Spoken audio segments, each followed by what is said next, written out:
নিয়ে শতকীকরণের অর্থ একটাই, যে বিভাজনের রাজনীতিকে প্রতিষ্ঠিত করে দাও। যে মুখ্যমন্ত্রী একদা অনুপ্রবেশের কথা বলতে গিয়ে স্পিকারের টেবিলে কাগজ ছুঁড়ে ফেলে লোকসভা থেকে বেরিয়ে এসেছিলেন, আজকে সেই মুখ্যমন্ত্রী এবং তার দল তারা রোহিঙ্গাদের, বাংলাদেশি মুসলিম অনুপ্রবেশকারীদের নাম ভোটার লিস্টে তুলছে। মুখ্যমন্ত্রীর শরীরী ভাষা, তার অস্থির পদচারণা, তার উদ্বেগ, তার আতঙ্ক আজকে চোখে মুখে ফুটে উঠেছে। কারণ মুখ্যমন্ত্রী জানেন যে দিল্লি নির্বাচনের পর টার্গেট পশ্চিমবঙ্গ। তিনি বলছেন বাংলাকে টার্গেট করেছে। হ্যাঁ, টার্গেট করা হয়েছে। এই মুহূর্তে বিজেপির কাছে সবচেয়ে বড় টার্গেট হচ্ছে পশ্চিমবঙ্গ। কারণ পশ্চিমবঙ্গ থেকে তৃণমূলকে সরাতে পারলে পশ্চিমবঙ্গের আর্থসামাজিক উত্তরণের সম্ভাবনা বৃদ্ধি পাওয়া শুধু নয়, পশ্চিমবঙ্গের শিল্পায়নের স্বার্থে, পশ্চিমবঙ্গের নতুন কর্মসংস্থানের সৃষ্টির স্বার্থে এবং সর্বোপরি পশ্চিমবঙ্গকে যাতে পশ্চিম বাংলাদেশ না বানিয়ে দেওয়া যায় সেটা স্বার্থে আজকে তৃণমূলকে টার্গেট করা হয়েছে, যে পশ্চিমবঙ্গের মানুষকে সংঘবদ্ধ করে দল মত নির্বিশেষে আজকে এই নির্বাচনে তৃণমূলকে সরিয়ে দিতে হবে। দল 26 সাল পর্যন্ত থাকবেন কিনা সেটা আমাদের জানা নেই। তার দল ঐক্যবদ্ধ কি ঐক্যবদ্ধ নয়, তার দলে কে নেতৃত্ব দেবেন, কে গলা কেটে ফেলবেন, কে আত্মহত্যা করবেন, তা নিয়ে বিজেপি কোনো মাথা ব্যথা নেই। আমাদের কাছে তৃণমূল একটা সংঘবদ্ধ অভিশাপ, যারা কার্যত পশ্চিমবঙ্গের মানুষের বিরুদ্ধে যুদ্ধ ঘোষণা করেছে, শুধু নয় পশ্চিমবঙ্গের প্রকৃতিকে ধ্বংস করেছে, পশ্চিমবঙ্গের প্রকৃতির বিরুদ্ধে যুদ্ধ ঘোষণা করেছে। তারা প্রাকৃতিক ভারসাম্যকে ধ্বংস করে দিচ্ছে। এই সরকারকে পশ্চিমবঙ্গের মাটিতে টিকে থাকার কোনো প্রয়োজন নেই। মুখ্যমন্ত্রী এজেন্সির কথা বলছে, আজকে তো স্বীকার করে নিলেন, আজকে তো নাম করলেন একটি এজেন্সি। তিনি নিজে তার নিজের দলের যে এজেন্সিকে দিয়ে সরকার পরিচালনা হচ্ছে, যে এজেন্সি বিভিন্ন সিদ্ধান্ত, বিভিন্ন অবজারভেশন আজকে পশ্চিমবঙ্গ সরকারকে পরিচালিত করছে।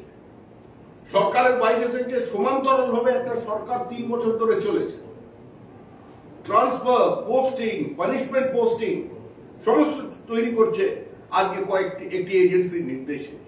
এটা কোন সুস্থ স্বাভাবিক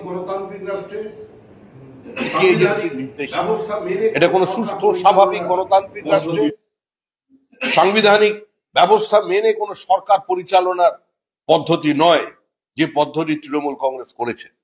আমরা তাই পশ্চিমবঙ্গবাসীর সমস্ত মানুষের কাছে, সংখ্যাগরিষ্ঠ হিন্দুদের কাছে, যারা শুভবুদ্ধি সম্পন্ন ভারতীয় মুসলমান আছেন, তাদের কাছেও আমাদের আবেদন যে এই রাজ্যটাকে পশ্চিম বাংলাদেশ বানাতে দেবেন না। আমাদের সংখ্যালঘুদের কাছে বিশেষ করে আবেদন যে একবার কাগজে কলমে মিলিয়ে দেখুন, গত 12 বছরে পশ্চিমবঙ্গে যত রাজনৈতিক খুন হয়েছে তার মধ্যে সংখ্যালঘুদের সংখ্যা কত। আপনারা আপনাদের নিজেদের গ্রামের চেহারাটা দেখুন, আপনাদের নিজের আয়নার সামনে দাঁড়িয়ে নিজের শরীরটাকে দেখুন, আর গুজরাটে যে মুসলমান বসবাস করছে তার চেহারাটা দেখুন, তাহলে বুঝতে পারবেন কতদিন দুধের গাই হয়ে থাকবেন, কতদিন তৃণমূল কংগ্রেসের ক্রীড়নক হয়ে থাকবেন, কতদিন ভোটার হয়ে থাকবেন, কতদিন মুসলমান হয়ে থাকবেন। আজকে আপনাদেরও এটা চিন্তা করবার সময় এসেছে। আজকে যেভাবে মুখ্যমন্ত্রী ভোটার লিস্টের নাম করছেন, মুখ্যমন্ত্রী বলছেন নিজের লোককে বসিয়ে দিচ্ছে। কোথায়, কিভাবে নিজের লোক বসেছে? তা মুখ্যমন্ত্রী কি চান যে আমাদের অসুর রূপী যিনি একদম পুরো কালী, মানে আমাদের কুমোরটুলির একদম বাধাই করার ছাঁচ, যাকে দেখা গেছিল পঞ্চায়েত নির্বাচনে এবং মিউনিসিপ্যালিটি নির্বাচনে, যিনি এখানে রাজ্য নির্বাচন কমিশনার আছেন, ওনাকে নিয়ে গিয়ে ভারত সরকার নির্বাচনের দায়িত্ব দেওয়া হয়েছে? একটা এত বড় হাই ভোল্টেজ নির্বাচন হলো দিল্লিতে, মুখ্যমন্ত্রী নিজের সমর্থন জানালেন আপকে। মুখ্যমন্ত্রী স্টার ক্যাম্পেইনার শত্রুঘ্ন সিনহা, বিহারী বাবু, তিনি পর্যন্ত পৌঁছে গেলেন বিভিন্ন বিহারি মহল্লায়, বক্তৃতা করলেন। পরিণতি কি হলো? বোমা নেই, গুলি নেই, বুথ দখল নেই, থান কাপড় বিতরণ নেই, জেসিবি দিয়ে বাড়ি ভাঙা নেই, রক্তাক্ত কোনো শরীর নেই, কোন জায়গায় রিপোলের কোন দাবি নেই, একদম সংঘবদ্ধ নির্বাচন করলো। এতটাই কনফিডেন্ট অরবিন্দ কেজরিওয়াল যে বলে দিলেন বিজেপি ঘোড়া কেনা বেচা করছে। আজকে সেই মুখ্যমন্ত্রীকে পর্যন্ত প্রত্যাখ্যান করেছে ভারতবর্ষের মানুষ, দিল্লির মানুষ। আজকে তিনি জয় নিয়ে যে কথা বলছেন, তিনি মহারাষ্ট্রবাসীকে, দিল্লির সচেতন মানুষকে তিনি অপমান করছেন। মুখ্যমন্ত্রী জেনে রাখা উচিত যে দিল্লিতে যে কটি জায়গায় বাঙালি বসবাস করে, চিত্তরঞ্জন পার্ক, মুখ্যমন্ত্রী তৃণমূল রাজ্যে প্রচার করেছিল, জিততে পারেননি, পরাজিত হয়েছে। দিল্লির বাংলা ভাষাভাষী যারা ভোটার আছেন, দিল্লির বাঙালিরা একতরফা 90% বেশি ভোট বিজেপিকে দিয়ে আজকে দিল্লিতে একটা অপশাসন, একটা মিথ্যাচার এর শেষ করেছে। মুখ্যমন্ত্রী এ রাজ্যে এসেছিলেন যে ন্যারেটিভকে সামনে রেখে, যে মানুষকে ভয় মুক্ত করবে।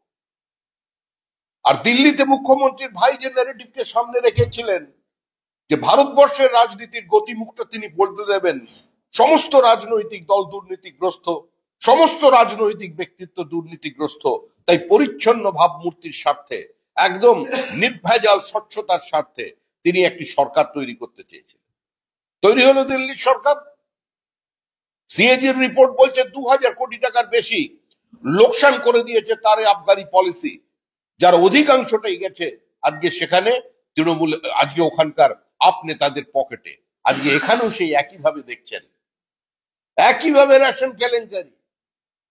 আজকে নীল, লাল, গোলাপি পাঞ্জাবি পরে তারা সবাই ঘোরাফেরা করছেন, যারা এমন ভাবে বেল পেয়ে আচরণ করছে তৃণমূল, যেন মানে সমস্ত দোষ থেকে তারা মুক্ত হয়ে গেছে। কেউ বাইরে হয়তো দীর্ঘদিন থাকবেন না, সেটা আদালতের বিষয়, এই নিয়ে আমাদের বলার কিছু নেই। কিন্তু আমরা আবেদন করব সমস্ত সংখ্যাগরিষ্ঠ মানুষের কাছে, সমস্ত ভারতীয় মুসলমানদের কাছে, এবং বিশেষ করে হিন্দি ভাষাভাষী মানুষের কাছে, যারা অন্য দক্ষিণ ভারতীয় ভাষায় যারা কথা বলেন সেই মানুষের কাছে, যারা কুলি ভাষায় কথা বলেন বিভিন্ন অঞ্চলে, আমাদের চা বাগানের মানুষের কাছে, তাদের প্রত্যেকের কাছে আবেদন, আপনারা সচেতন থাকুন, নাহলে আপনাদের নাম আজকে এই লিস্ট থেকে বাদ পড়ার জন্য তৃণমূল সর্বপ্রকার চেষ্টা করবে। তৃণমূল পরাজয়ের আগে পরাজয় মেনে নিয়েছে, হারের আগে হার মানা হার গলায় পড়ে ফেলেছে তৃণমূল কংগ্রেস। মুখ্যমন্ত্রীর বক্তব্য, মুখ্যমন্ত্রীর আজকে তার শব্দ চয়ন বারবারই এটা প্রমাণ করে দিচ্ছে যে এবার তৃণমূল কংগ্রেস ভয় পেয়ে গেছে, তৃণমূল কংগ্রেসের বিদায় নিশ্চিত। কিন্তু আমাদের সচেতন একটি বিষয় রাখতে হবে যে কোনো অবস্থায় বাংলাকে ভাগ করা যাবে না, বাংলার বিভাজন হবে না। পশ্চিমবঙ্গটা পশ্চিমবঙ্গবাসীর, পশ্চিমবঙ্গটা তৈরি হয়েছিল হিন্দু বাঙালিদের সেপারেট হোমল্যান্ড হিসাবে। আজকে সেইটাকে, সেই ইতিহাসটাকে মনে রেখেই আজকে আমাদের এগিয়ে রাখতে হবে। এই হিন্দু বাঙালিদের বিরুদ্ধে, উদ্বাস্তুদের বিরুদ্ধে, হিন্দি ভাষাভাষীদের বিরুদ্ধে যে যুদ্ধ ঘোষণা করেছে তৃণমূল কংগ্রেস, ভোটার লিস্টকে সামনে রেখে আজকে মানুষকে সচেতন হয়েই এই তৃণমূলী চক্রান্তকে রুখতে হবে।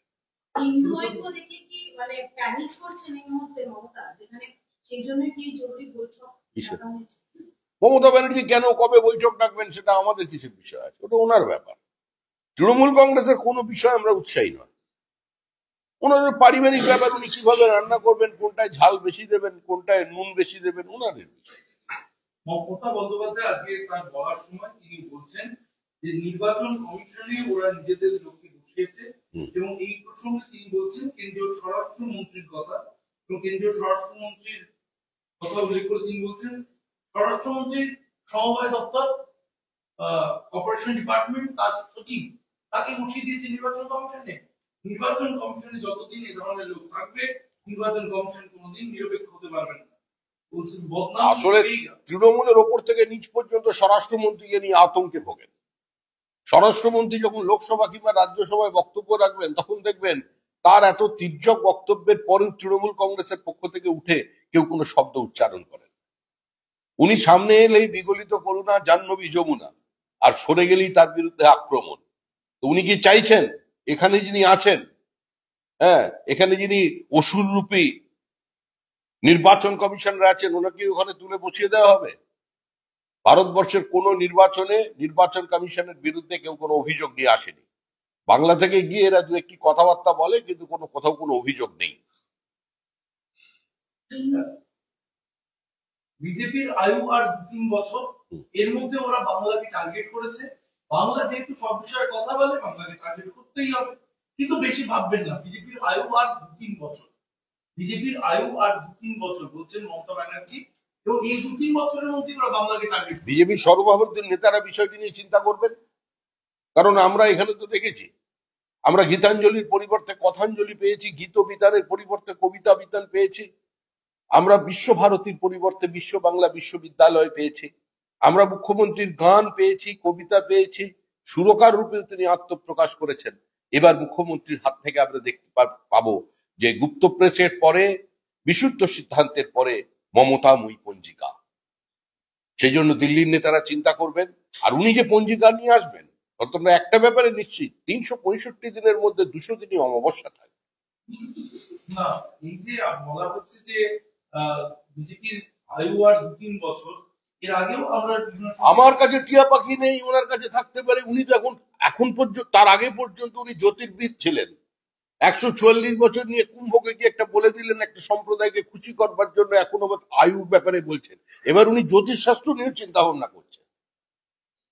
মমতা বন্দ্যোপাধ্যায় 2-3 বছর যেটা বলেছেন, এটা ওনার ভেতর থেকে, এটা ওনার অন্তরের অন্তঃস্থল থেকে বেরিয়ে আসা কথা।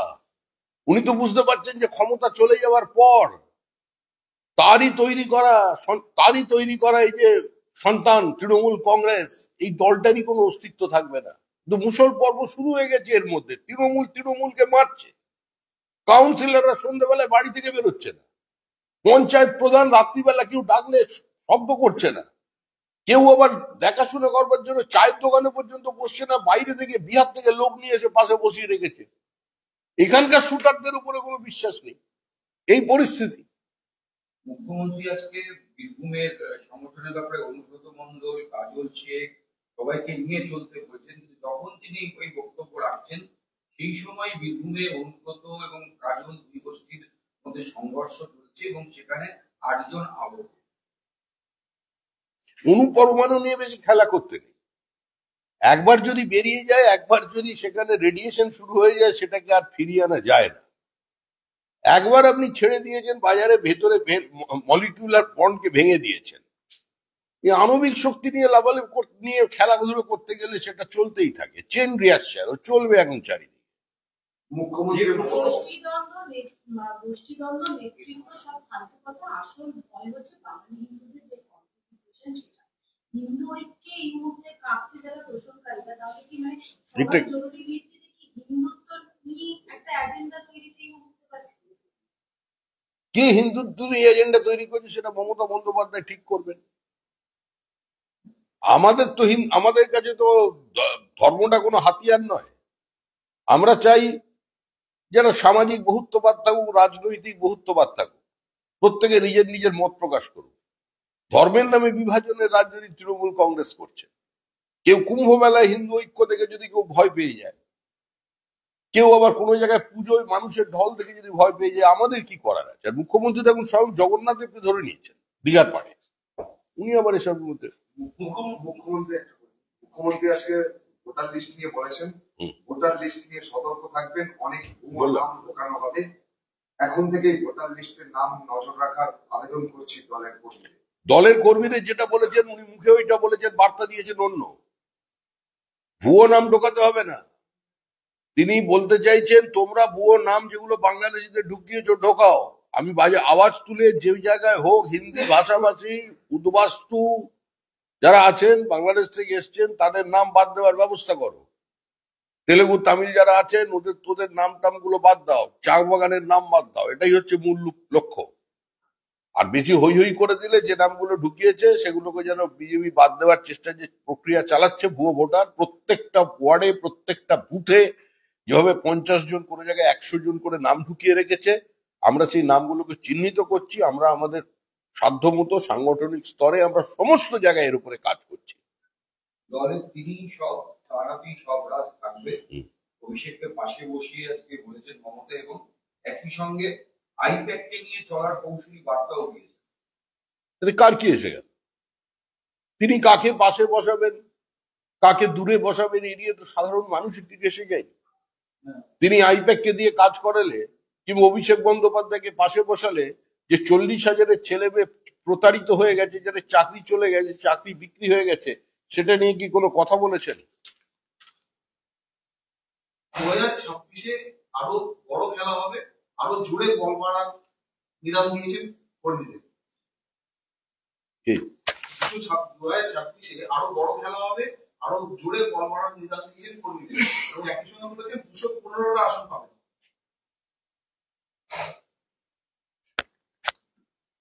মুখ্যমন্ত্রী রাজনীতিটাকে খেলা মনে করেন। জোরে বল মারা মানে বলছে আরো বিজেপির উপরে ঝাঁপিয়ে পড়ো, বিরোধীদের আক্রমণ করো, ভোটারদের আক্রমণ করো, জেসিপি মেশিন দিয়ে বাড়ি ভাঙো, বোমাবাজি চালু করো, ভয় পেও না। ওরাও একটু দমে যাচ্ছে, সবাই বুঝতে পারছে তো প্লেয়াররা যে দিনটা খুব একটা ভালো নেই। কারণ পুলিশও আগে থেকে বোঝে পরিবর্তনের কথাটা, যে দুষ্কৃতী সমাজ বিরোধীরা এরাও মাটির গন্ধটা আগে থেকে চিনতে। তো সেইভাবে তারা ভয় পেয়ে গেছে, তাদের হতোদ্যম করবার জন্য। কৃষির পারিষদের চাপে কি এই মুহূর্তে অভিষেক বন্দ্যোপাধ্যায় রয়েছেন? তার কারণ কৃষির চাপে আনুগত্যের গাউনি। আমরা তৃণমূল কংগ্রেসকে কোনো অভিষেক বন্দ্যোপাধ্যায় কিংবা মমতা বন্দ্যোপাধ্যায় কিংবা ফিরহাদ হাকিম কিংবা হুমায়ুন কবিরের পার্টি বলে মনে করি। আমরা মনে করি তৃণমূল একটা প্রতিক্রিয়ার মধ্যে থেকে তৈরি হওয়া কিছু একটা গোষ্ঠী, হিংস্র জনগোষ্ঠী, যেটা সমস্ত দুষ্কৃতি যেখানে সম্পৃক্ত হয়ে গেছে। তো সেখানে কে কার লোক, কে কার ভাইপো, কে কার পিসি, এসব ভাষা আমাদের নয়। আমরা তৃণমূলকে এক বলে মনে করি, একটা সাম্প্রদায়িক শক্তি বলে মনে করি। যে যে দল থেকে দেবী দুর্গার সঙ্গে ঈদ উল ফিতরের ছুটির সঙ্গে কম্পেয়ার করে দেবী দুর্গাকে অপমান করা হয়, যে বাঙালির সবচেয়ে বড় উৎসব দুর্গাপূজা, তার সেই দুর্গাপূজার ছুটির সঙ্গে এখন ঈদ উল ফিতরের ছুটির সঙ্গে সম্পর্ক টেনে আনা হয়, এর থেকে বড় দুর্ভাগ্যজনক পরিস্থিতি আর কিছু হতে পারে না। তৃণমূল কংগ্রেসের এই বিভাজনের রাজনীতি 1946 সালের আগে যে পরিস্থিতি ছিল পশ্চিমবঙ্গে, সেই জায়গায় নিয়ে যাচ্ছে। মমতা বন্দ্যোপাধ্যায় এই প্রসঙ্গ বলবো, মমতা বন্দ্যোপাধ্যায় বলছেন যে আমি নাকি কমলাল, সবে বড়তে 2 দিন ছুটি রটিয়ে দিলে পঞ্চম বর্ণের জন্মদিনে তোমাদের খেয়াল রাখা হয় না, এদিকে তোমরা রাজবংশী ভোট টানো, মতুয়া মতুয়া করো, ভোট মিটে গেলে ফতুয়া পড়িয়ে দাও। বিজেপিকে আমরা এখন গেরুয়া কমরেড বলে ডাকবো। ওরা ধর্ম কিছু জানে না, ওরা বাইরে হলুদ ভিতরে সব লাল। আপনারা দুর্গা, কালী, সরস্বতী পুজোয় কটা করে ছুটি দেন, বড়দিনও তো বাদ দিয়ে দিয়েছেন। বিশ্বকর্মা হাফ ডে দিয়ে আমরা, যে অফিসার ওই বদমাইশিটা করেছিল ওকে কিন্তু আমরা সাসপেন্ড করেছি। খুঁজে বার করে অনেক চেষ্টা করে একটা যুক্তি তৈরি করেছেন উনি। বাংলার মানুষ বুঝে গেছে আসলে তোষণ করতে করতে এমন জায়গায় পৌঁছে গেছে। এবার মানুষ যখন সংঘবদ্ধ হচ্ছে, তার নিজের কনস্টিটিউয়েন্সির মানুষ যখন আতঙ্কিত হয়ে গেছেন যে পশ্চিমবঙ্গটা আর থাকবে কিনা, তার জন্য একটু প্রলাপ লাগানোর চেষ্টা করেছেন মাত্র। আর পশ্চিমবঙ্গটারই ছুটি করে দিয়েছেন মমতা বন্দ্যোপাধ্যায়। আর পুজোর ছুটি দিয়ে কি হবে? দেখুন, সমস্ত কথার তো উত্তর দেওয়া সম্ভব নয়। আর মুখ্যমন্ত্রী একজন প্রতিভাবান। আমি তো আবার বলছি যে তিনি তবলায় জল তরঙ্গের আওয়াজ বার করে দিতে পারেন। তিনি যে কোনো মানুষের টাকে চুল পর্যন্ত গজিয়ে দিতে পারেন। তার শব্দবন্ধের প্রতিক্রিয়া বা তার ন্যারেটিভের পাল্টা ন্যারেটিভ তৈরি করা আমাদের প্রতিভা নিয়ে আমরা কেউ জন্মাই। এই যে প্রাদেশিকতা, পঞ্চানন বর্মা, মতুয়া এদের কথা বলছেন যে ভোটের আগে বিজেপি ব্যবহার করে, ভোট মিটে গেলে।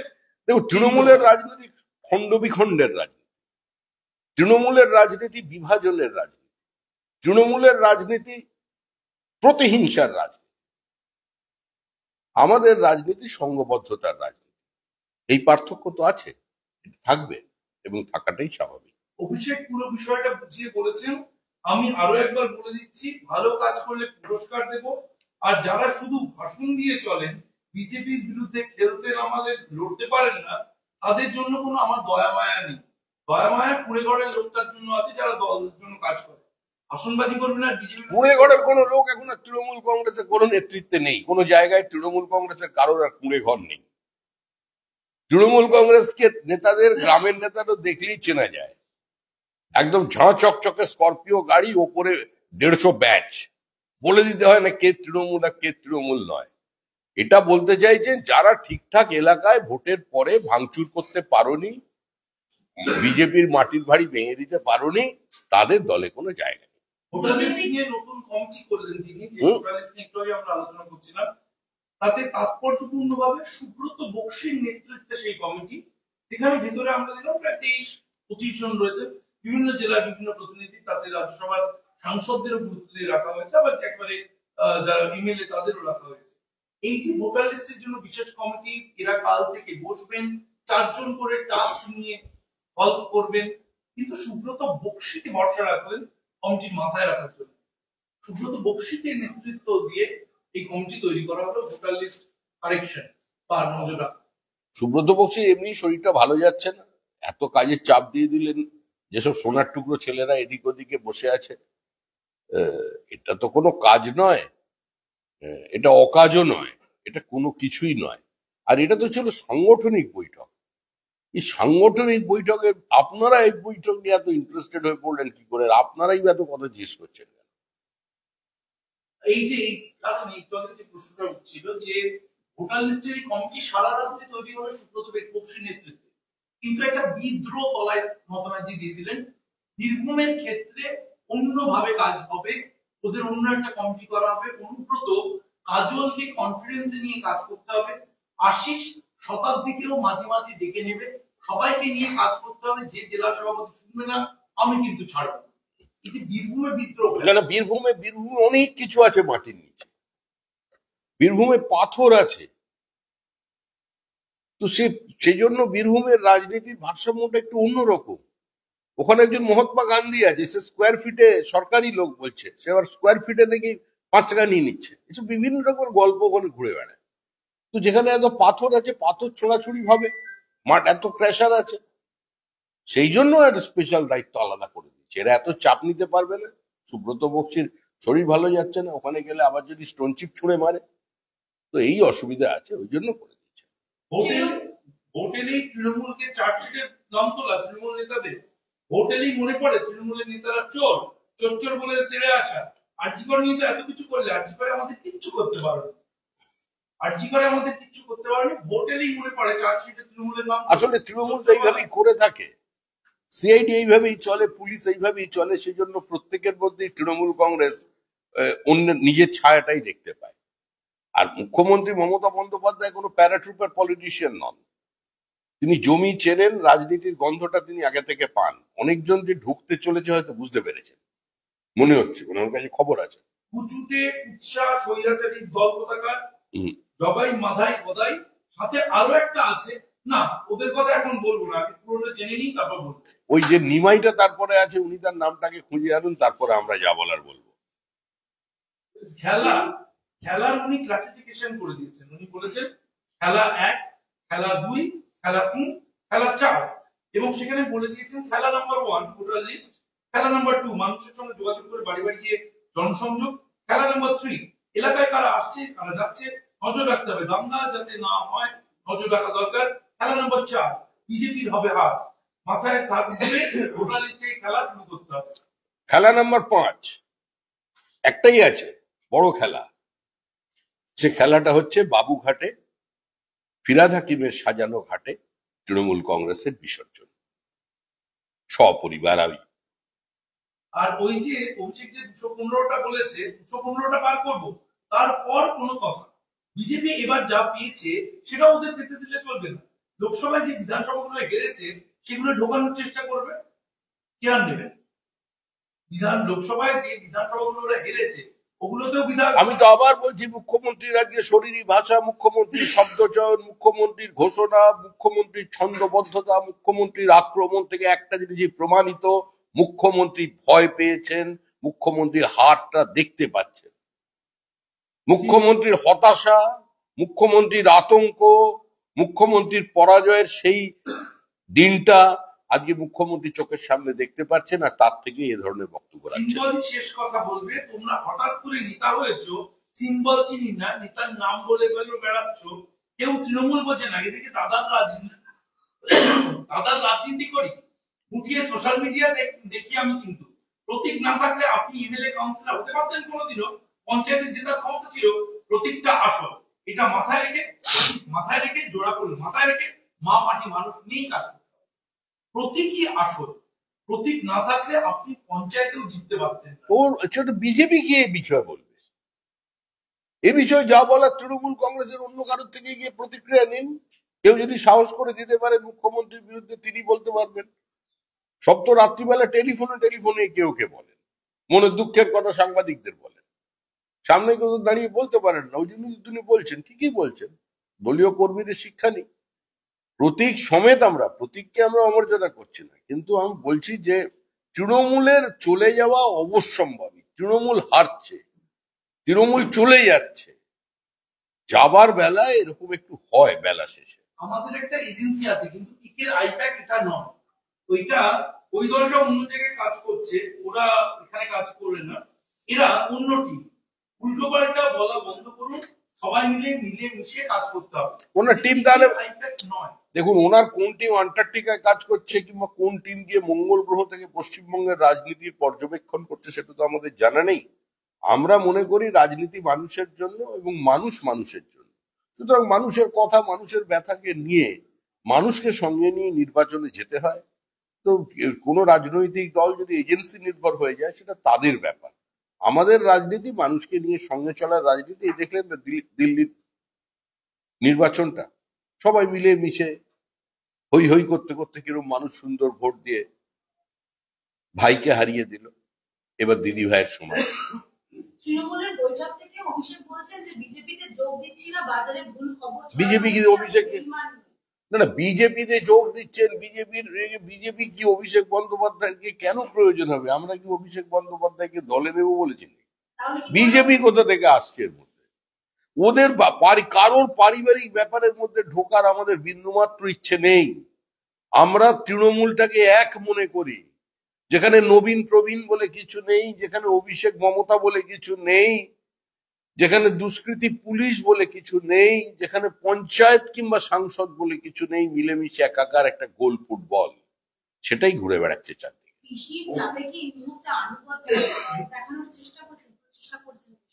আমার জানা নেই। অভিষেক বন্দ্যোপাধ্যায় আপনারা এই সমস্ত প্রশ্নগুলো ওদের করেন না কেন? আপনারা এই প্রশ্নগুলো তৃণমূল কংগ্রেস মুখ্যমন্ত্রী কোনোদিন দেখেন আপনাদের প্রশ্ন করছেন? অবশ্য করার ব্যাপার আছে। আজকে তো দেখলাম আপনি একজন সাংবাদিককে একটু অনুরাগের ছোঁয়া দিয়ে দিয়েছেন ঢোকবার সময়, একজন মন্ত্রী একদম গেটের কাছে দিয়ে দিয়েছেন। এই যে এজেন্সি নিয়ে মমতা ব্যানার্জির যে হঠাৎ অবস্থান বদল, তিনি আগের একটি সাংগঠনিক সভাতেই বলেছেন কোনো ফ্যাক্ট কিছু নেই। আজকে বলছেন এটা পিকের আইপ্যাক নয়, কিন্তু একটা এজেন্সি থাকবে। এই যে এজেন্সি থাকবে না, বলবো কেন? দিল্লির নির্বাচন থেকে মমতা বন্দ্যোপাধ্যায় আতঙ্কিত হয়ে গেছে। এবার লক্ষ্য বাংলা। উনি ঠিকই বলছেন, টার্গেট বাংলা। এবারে লক্ষ্য হচ্ছে বাংলা, ইস্টার্ন ইন্ডিয়ার গেটওয়ে।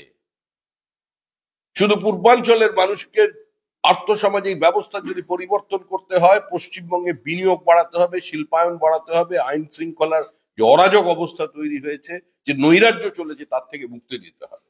তার জন্য যে কোনো মূল্যে এখান থেকে তৃণমূলকে বিসর্জন দিতে হবে, অবশ্যই গণতান্ত্রিক পদ্ধতিতে। আর নিজেদের মধ্যে যদি দল ভেঙে এদিক ওদিক চলে যাচ্ছে, তো আমাদের কিছু করার নেই। অভিষেক বন্দ্যোপাধ্যায় আজকে বলেছেন নিয়ম দুর্নীতিতে চার্জশিট প্রকাশ হয়েছে, সেখানে ভাব পাচ্ছে আমার নাম রেখেছে, আমার নাম ভাব পাচ্ছে। সেটা কোর্ট বুঝবে, বিজেপি কেন বুঝবে? অভিষেক বচ্চনের নাম বলেছে কি? বলেছে অভিষেক ব্যানার্জি। অন্য কোন অভিষেকের রাজ্যাভিষেক হবে বলে তো আমাদের জানে না। পশ্চিমবঙ্গের একটা স্কুল পাঠ্য বালকও জানে যে কে কি করেছে। কালীঘাটের সুজয় কৃষ্ণ ভদ্রকে যারা কালীঘাটের কাকু বানিয়েছে, তাদের অনুমোদন, অনুপ্রেরণা এবং সক্রিয় অংশগ্রহণে এই প্রাতিষ্ঠানিক লুট হয়েছে, এটা তারা বলে দিতে পারে।